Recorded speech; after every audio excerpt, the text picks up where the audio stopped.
Hi guys, it's Manong Scott back again at welcome back po sa ating channel para naman sa isang kapanapanabik na episode ng season ng ating Inazuma 11 Go. At yun nga ang ating episode 16. At syempre kung hindi pa kayo nakasubscribe sa ating channel, huwag niyong kakalimutan i-click yung subscribe button at laging i-on ang notification bell para hindi nyo mag-miss o hindi kayo malalagpasan ng mga susunod pa nating pag-upload. So again guys, bago natin simulan ang ating video, gusto ko lang pakita sa inyo na sa dami ng nanonood sa atin at yun nga, nakakalungkot ng isipin, sa dami ng nanonood sa atin ay napakataas pa rin na 70.5% ng ating mga manonood ay hindi nakasubscribe sa ating channel. At kayo na mga nakasubscribe naman ay maraming salamat sa inyo. Kayo na 29.5% ay nakasubscribe. Kaya yung mga hindi pa nakasubscribe dyan guys, isang malaking tulong po sa ating channel ang pagsasubscribe nyo. Kung napansin nyo naman, napakataas, napakaraming nanonood sa atin na hindi pa nakasubscribe. Again guys, huwag na natin patagalin to, i-play na natin ang ating video.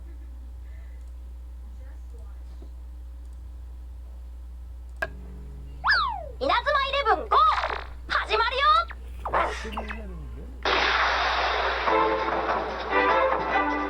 Nandito tayo ulit sa Holy Road Kanto Block District Preliminaries. Ito ang semi-final match sa pagitan ng Raimon at Teikoku Gakuen. Ang Raimon ay lumalaban na may 10-man squad. At dahil sa tindi ng depensa ng Teikoku, napasabak ng gusto ang Raimon. Pero walang makakapagsabi kung ano ang kalalabasan ng laban.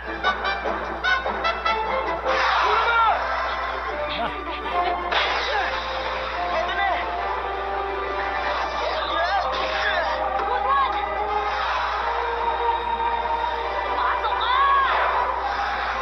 Ano ito? Ayun, defense. Ito ang tinatawag na Teikoku Gakuen Stonewall Defense. Ayun, defense.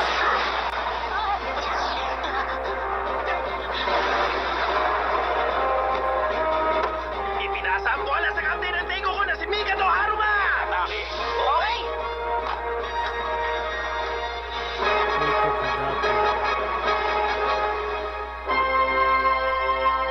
Nasaan ka? Bakit wala ka sa laban? Kyosuke. Kyosuke. Ang kinatatakutang Teikoku Gakuen! Pigilan niyo sila! Hindi na sila. Yes, mag Ang depensa ng Raimon ay markahan sila ng mabilis! Pero hindi nila nabantayan si Sasaki! Ginamit ni Haruma ang pagkakataon yun para mag-quick Nagdi-dribble si Sasuke papunta sa goal! At dahil 10 lang ang players ng Raimon, sigurado mahihirapan sila sa depensa! Hindi ko kayo mapuputusin! Ang galing! Biglang sumulpot mula sa likod si Nerva para magdepensa! Ang bilis niya tumakbo! Tenma! Alam ko ipapanalo niya ang match na to. Ang bilis niya, para siyang ipo-ipo. Kahit ano pang gawin natin, palaging may isang nakakalusot sa kanila. Mahihirapan tayong ipanalo ang game. Kailangan nating dumipensa hanggang matapos ang match. Hindi. Hindi tayo mananalo sa depensa lang. Ang kalaban natin ay ang Teikoku Gakuen. Para manalo tayo, kailangan natin silang atakihin ng Thunderbolt. Gusto mong gamitin natin ang Thunderbolt kahit 10 lang tayong naglalaro? Nababaliw ka na ba? Kailangan natin ang lahat ng kasali para na maharang ang pag-atake ng Teikoku. Hindi natin kayang subukan gawin yun. Kailangan natin bawiin ang kakulangan natin ng 11 player ng bilis. Kahit na gaano kaliit ang tsansa natin, gawin natin ang Thunderbolt basta isa sa atin ang may hawak ng bola. Kuha nyo? Pero hindi pa natin nagagawang perpekto yun ang special tactic na yun, hindi ba? At saka sino sa atin ang gagawa ng finishing kick? Gagawin ko. Shindo. Mga kasama, huwag kayong mag-alala sa goal natin. Sagot ko to. Ayos! O sige, tatakbo ko na tatakbo hanggang sa maagaw kong bola mula sa players ng Teikoku. Tenma! Inansaya kong special technique ko. Kaya kong gawin yun. Tuloy na ngayon ang match! Throw in at Teikoku Gakuen!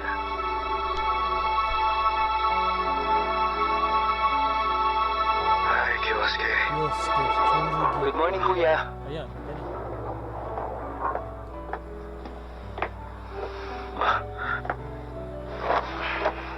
Sandali, anong ginagawa mo rito, Kyosuke? Ha? Paano ang game nyo. Wala yun, kuya. Bakit, Kyosuke? Shindo! Naharang ni Hayami ang basa ng Teiko ko! Shindo! Gawin na natin ngayon! Go na ba? Tenma! Pumesto kayo sa bandang harapan! Oo! Okay! Ayun din! Hayami! Ayun eh. Ano to? Nagbabackpass ang players ng Raimon! Pinalalayo nila ang bola sa goal ng Teiko ko! Ano ang binabalak nila? Tingnan mo ang formation nila. Mukhang susubukan nilang gamitin ang Thunderbolt tactic. Shindo! Amagi. Ito na! Ako to shield. Thunderbolt! That's it!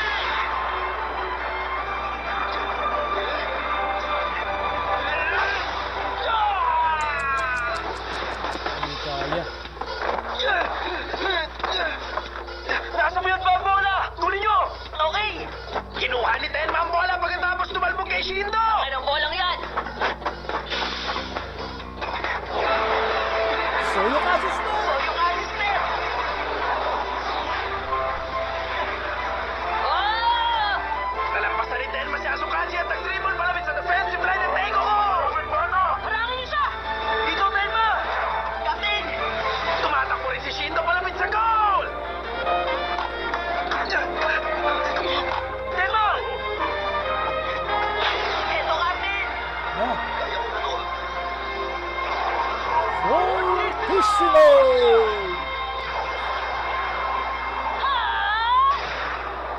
Bali wala. Nasalo niya. Nablock niya ang special shot ni Shindo na walang kahirap-hirap. Kahanga-hanga ang pagkakasalo ng Teiko ko goalkeeper na si Shuri! Nasalo niya ang special shot na hindi man lang kumukurap! Bali wala yung Fortissimo. Sako to, Shindo. Yan lang ba ang kaya mo?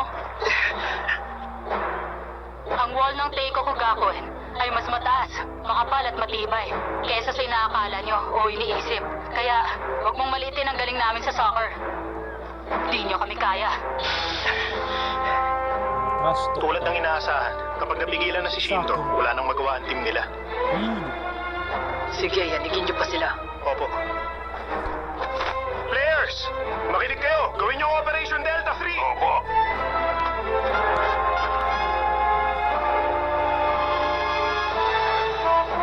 Operation Delta 3. Ngayon, kumilos ang Teiko ko at hinati ang mga players nila at pinapila sa magkabilang gilid ng pitch! Ano ba ang pinaplano nilang gawin? Inilasa ng Teiko ko goalkeeper na si Shuri ang bola kay Kuwasaki! Higpitan niyo ang depensa! Okay! Kailangan ko protektahan ng gol na buong lakas ko hanggang sa maging handa na ang Thunderbolt! Ipinasa ni Kumasaki ang bola kay Narita na nasa kabilang gilid!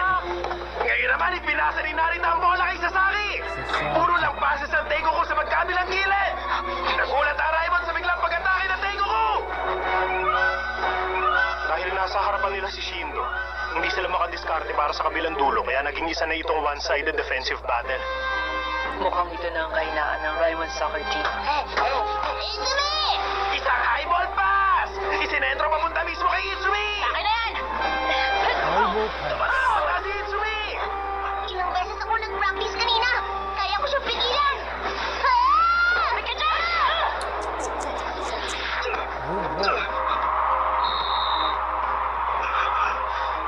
Tinira ni Izumi ang bola gamit ang ulo niya, pero bumagsak sa labas ng goal! Dahil ba kay ni Shizono yun ang pinaghinaan din ng loob si Izumi!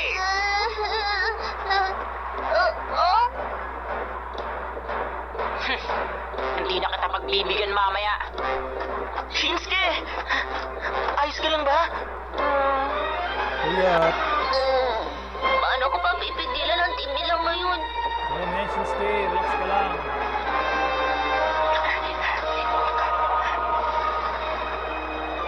Naipit na sa pagdepensa ang Raimon laban sa matapang na pagsugod ng Teiko ko sa goal! Mananatili na naman silang nagdedepensa o makakaharap din sila ng opening para makasugat at makascore! Hayami! Tsuro ko kasi wala eh. Ano naman oh. Wacha! Shindo! Thunderbolt Lightning.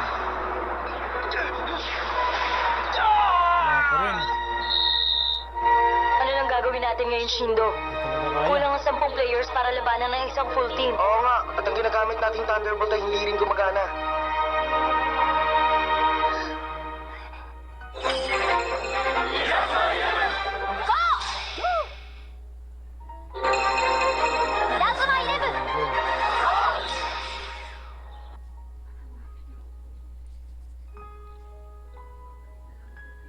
Sigurado ka ba talaga na nandito ka dapat?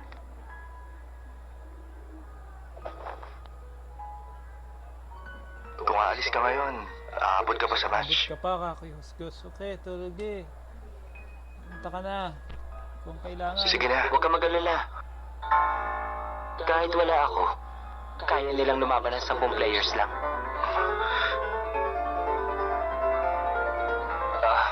Medyo mainit dito sa kwarto mo ngayon, ha? Bigla ako nauuhaw.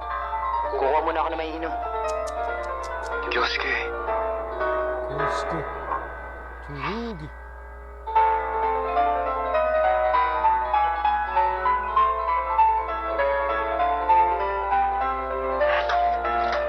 Nakay-Kurosawa na ngayon ang bola!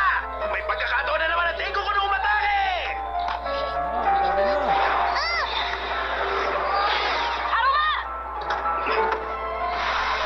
Haruma.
Tama bang ginawa natin na umalis sa team? Ha?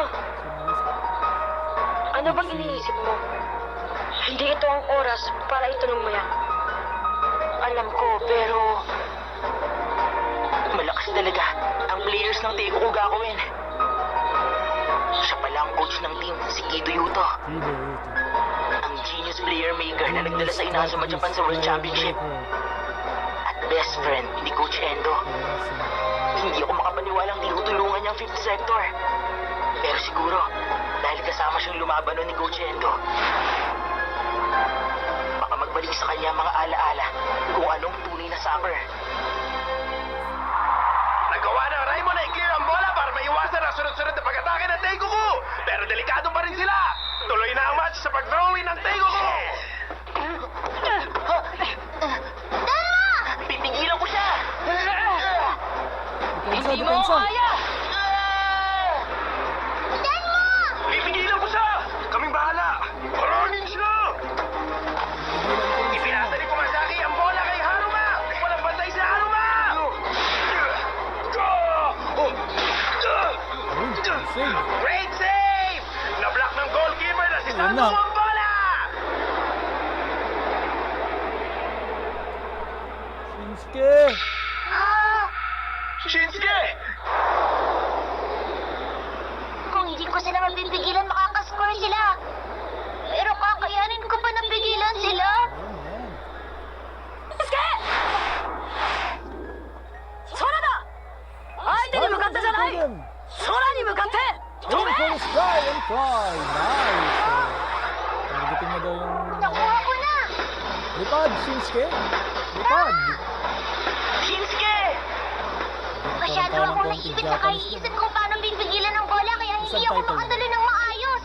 Ang pagtalo ng specialty ko.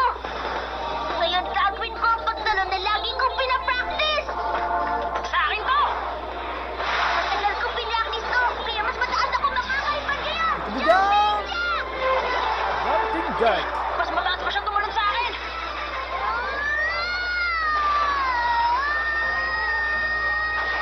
Woo! Ni Shinsuke ang bola sa pagtalo niya ng mas mataas pa sa talo ni Itsumi! Nice. Ang galing mo, Shinsuke! Nice clear! Nishizono. Lumipad lang si Shinsuke! Mahusay din ang bubit na yun. Ang tindi ng Shinsuke! Hindi makatalo si Shinsuke tulad ng ginagawa niya sa practice dahil nauunahan siya palagi ng kaba. Sinabihan lang siya ni Endo at nagawa niya. Siyempre, Mamoru Endo yan. Gusto niya matuto sila. Hindi sa pagbibigay ng sagot, kundi sa pag-iisip sa dapat nilang gawin. Tama. Tulad ni Coach Kudo. Kukunin ko ang bolang to na naagaw ni Shinsuke! Ang bilis niya! Yan. Makinig kayo! Sa likod tayo! Okay! Shinda! Subukan mo ulit ang Thunderbolt! Kurama! Naglakas loob si Shinsuke na depensa ng bola. Bakit ako tutunganga lang dito kung ang isang first year ay patuloy na lumalaban? Tama lang. Ako ang gagawa ng final shot! Kurama! Ikaw na! Tumakbo ang forward na si Kurama malayo sa goal! Ito na ba ang special tactic na sinubukan nilang gawin kanina?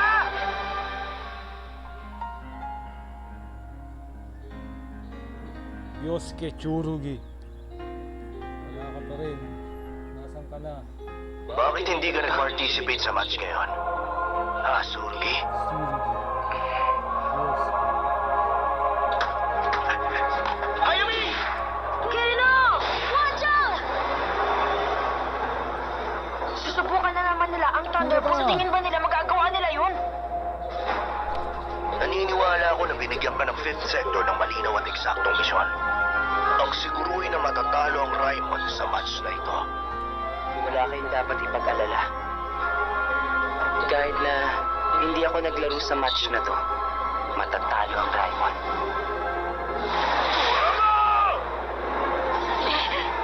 Gagawin ko ito ngayon! Gagawin ko ang Thunderbolt! Kahit ano pa ang gawin niyo, wala kayong laban. Lumabas ka, Fighting Spirit! Na. Chevalier Dragon! Gamit na. Fighting Spirit. Sabalu.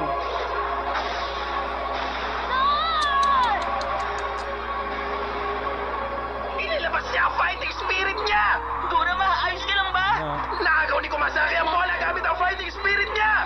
Nabiguna naman ang Raimon na magawa ang special tactic! Ito na pala ang bagong Raimon ngayon. Durugin sila. Tsurugi. Opo. Players! Operation Alpha 1! Sa wakas, bumaba ng utos. Tayo na! Okay! Yun na. Wishing Inasa ng out. Taiko Gakuen ang kakayahan nila sa pamamagitan ng striktong pagsasanay. Walang pag-asang manalo sa kanila ang Raimon, lalo na't 10 lang ang players. Sana ganun nga ang mangyari. Pero sa sandaling manalo ang Raimon soccer team at matalo nila ang Taiko sa match nila ngayon, huwag mo nang asahang makukuha mo pa ang perang kinailangan mo para sa operasyon ng kapatid mo.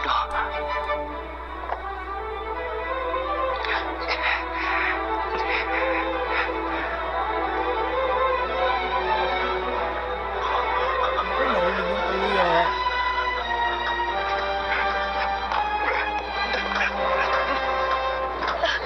Huli ka! Hindi ka, ha? No. Sa tingin niyo ba matatalo niyo kami sa ganito kalamyang depensa? Ito ang tinatawag na Operation Alpha 1. Kung paano umatake ang Taiko ko para manalo! Pipigilan ko kayo! Ayun na! Emperor Penguin! Ano daw? 7? 7 na? Grabe naman. Susunod, ang dami ko tayo. Burning! Ah! Catch!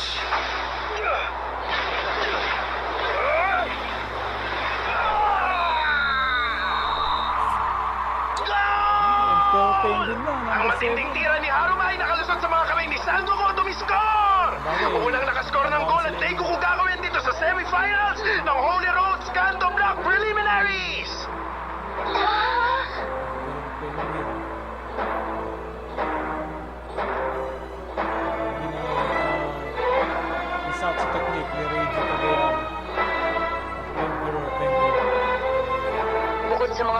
spirits nila. Masyadong malalakas din ang mga tira nila. Sa kulang players natin. At ang Thunderbolt tactic ni Shindo ay hindi pa rin handa. Mukhang hindi tayo mananalo nito. Okay.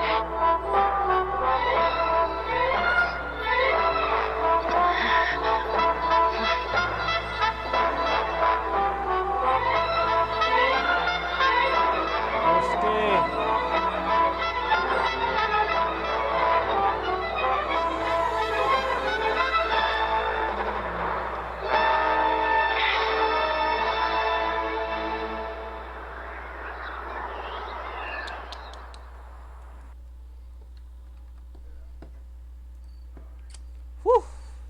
So yun nga guys, dyan na nagtatapos ang episode 16 ng season ng ating Inazuma 11 Go, kung saan patuloy nga ang laban ng Raimon Junior High sa laban sa Teikoku Gakuen or Teikoku Academy, na kung saan ito nga ay pinamumunuan ng genius strategist na si Yuto Kido, na kapatid siya ng parang advisor nila na si Haruna Oto, na si best friend din naman ni Coach Endo.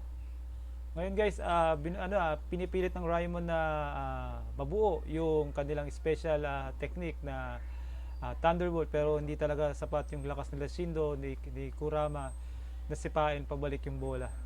So yun nga, kailangan talaga nila si Tsurugi, dahil nga alam naman ng buong Raimon na si Tsurugi ay malakas talagang sumipa.